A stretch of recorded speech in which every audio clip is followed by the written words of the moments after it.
A 150-meter longline vessel eases away from the quay, leaving cranes and concrete for deep halibut grounds offshore.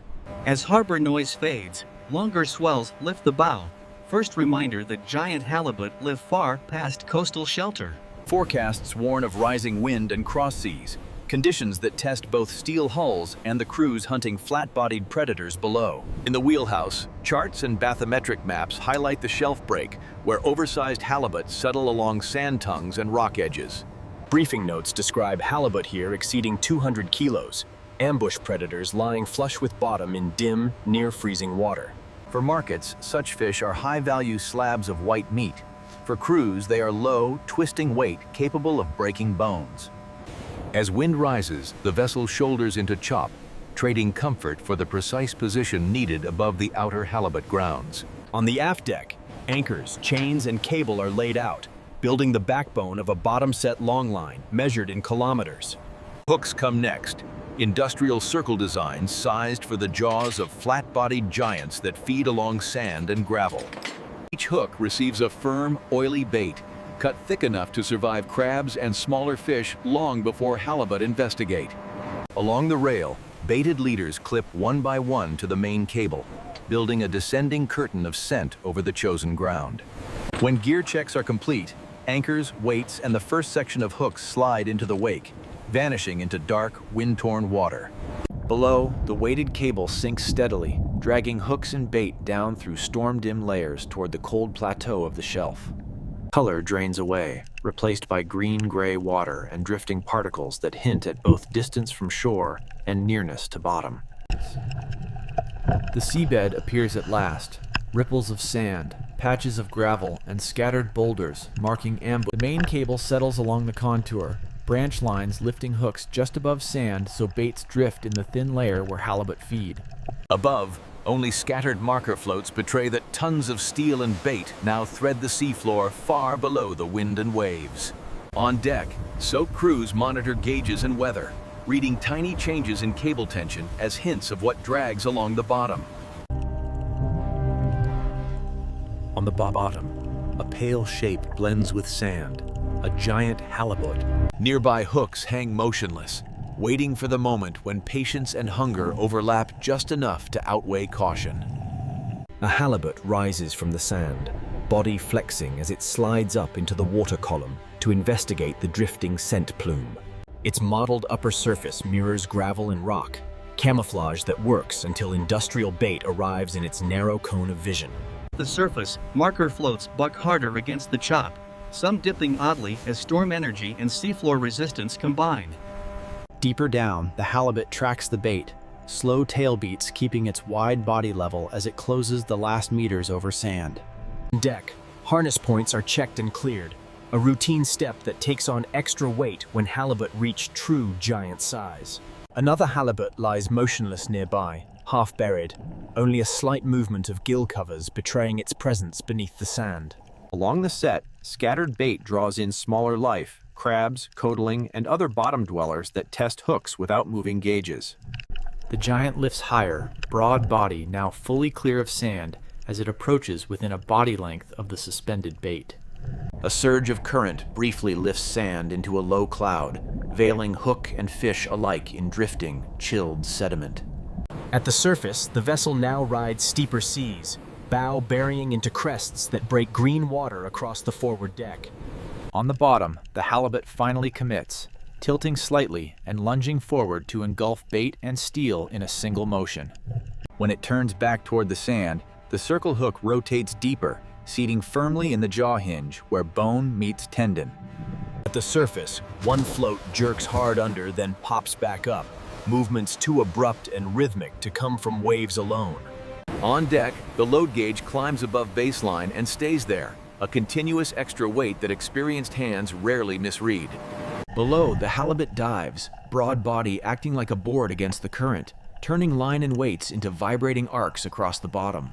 The winch comes alive, slowly lifting gear as crews trade uncertainty for a direct, hard connection to whatever hangs below. Astern, floats begin sliding up sea toward the vessel, dragged not by weather, but by the stubborn pull of living mass. On the bottom, the halibut is levered off the sand, body flexing and twisting as it leaves the security of the seabed. Water resistance spreads each kick along the cable, turning muscle into signals that travel unbroken to boots and harness rings. On deck, the stern becomes the focus, every man fixing on the narrow strip of water where cable rises from the storm. The halibut nears mid-water, wide body twisting sideways, turning like a shield as it struggles against the constant upward pull. As pressure eases, it lunges upward in bursts, runs that trade depth for violent zigzags that challenge knots and hardware. Near the surface, its pale underside reflects what little light the storm allows, a ghostly patch rising beneath foam and spray. At the roller, boots dig in as tension sharpens, the difference between scraping rock and lifting a living slab of muscle now unmistakable. A swell lifts the cable, and the halibut erupts at the surface, its broadside briefly slapping the air before crashing back into the trough. The first breach draws shouts from the rail, confirming both species and size as the fish vanishes again beneath white water. Another wave hauls it skyward, tail beating as the flat body twists and lands with a heavy slap that rattles steel and bone alike. The winch slows to match the rhythm of the sea, lifting on crests and yielding on troughs to avoid tearing hook or jaw free. This time the fish surges nearly vertical, head and shoulders clear as it thrashes, sending curtains of water across the stern. Boots shuffle for better footing, men adjusting positions so the next surge finds them anchored by harnesses rather than momentum. Another crest hoists the halibut sideways, broadside fully exposed for a heartbeat before it crashes down, turning ocean into fractured glass. The vessel pitches hard, stern rising high enough that for a moment fish and steel hang almost level with the deck edge. When slack finally comes, the fish surges away, line slicing across foam before the winch reclaims each stolen meter. The next lift brings it close enough for gaffs and straps, turning the fight from water and waves to steel and deck space. On deck, lifting straps are staged and checked, the tools that will replace a single hook with multiple points of controlled support. The halibut rolls at the surface, white belly flashing as it exposes the hook and jaw to the two adult East Asian men watching from above. A head strap is clipped first, looped behind the gill region, while gaffs and poles keep tail and mass away from vulnerable legs. Another wave lifts the fish partly clear again, this time with straps attached, giving crews their first true leverage over its movements. A second strap finds the tail, turning wild, flat muscle into something that can be winched like cargo instead of fought like a free swimmer. Overhead blocks creak as load shifts from branch line to straps, slowly rolling the fish toward the open rectangle of steel decking. The first contact comes as wet skin and fin edges scrape the rail, halibut mass beginning to pour slowly over the ship's side. Inside the rail, cleared non-slip panels wait, the only space wide enough to receive a fish whose length rivals small vehicles. With a combined heave of steel and muscle, the halibut slides fully aboard, tail sweeping water and slime across the working deck. For a moment, it dominates the stern, a living, thrashing floor panel that turns every step into a calculated risk. Guiding poles pin the broad body against the deck, redirecting violent kicks into controlled slides within painted safety boundaries. The tail slams down, sending sheets of water and scales across boots, a reminder that this is still very much a live load. Extra lash lines are thrown across the fish, turning wild muscle into something fixed, a huge, flat package bolted to steel.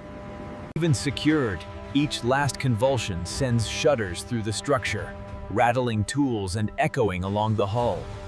Gradually, movement fades, leaving a single, enormous outline sprawled across the stern, dwarfing the men who stand around it. High-pressure hoses wash away slime and loose scales, revealing cleaner lines where knives can work without sliding. Protective aprons, long gloves, and non-slip boots become the last layer between men and the hazards of wet steel and heavy flesh. With the fish spread flat, the first cuts run along the lateral line, opening access to thick, valuable slabs of white flesh. Skin and darker tissue peel back, exposing firm muscle, whose texture will define the value of each portion.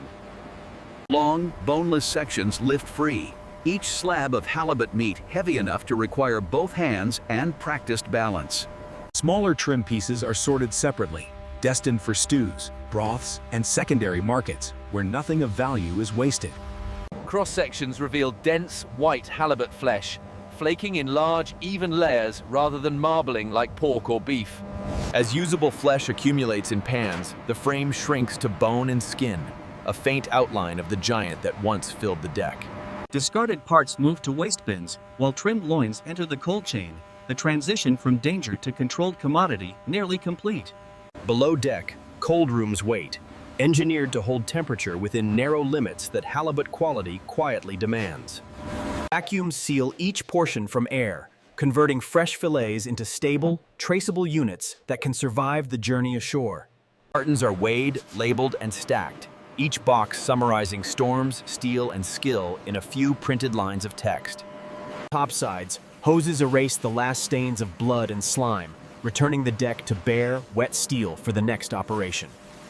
With the hold secured, the vessel turns for port, trading the unpredictable geometry of waves for the structured hazards of traffic lanes. At the quay, cold air spills from the hold as palletized halibut cartons cross from ship to dockside concrete. Forklifts slide those pallets into waiting reefer containers, turning a perishable catch into mobile, insulated inventory. Hours later, in a city cold store, the same cartons emerge into fluorescent light and the controlled climate of land-based logistics.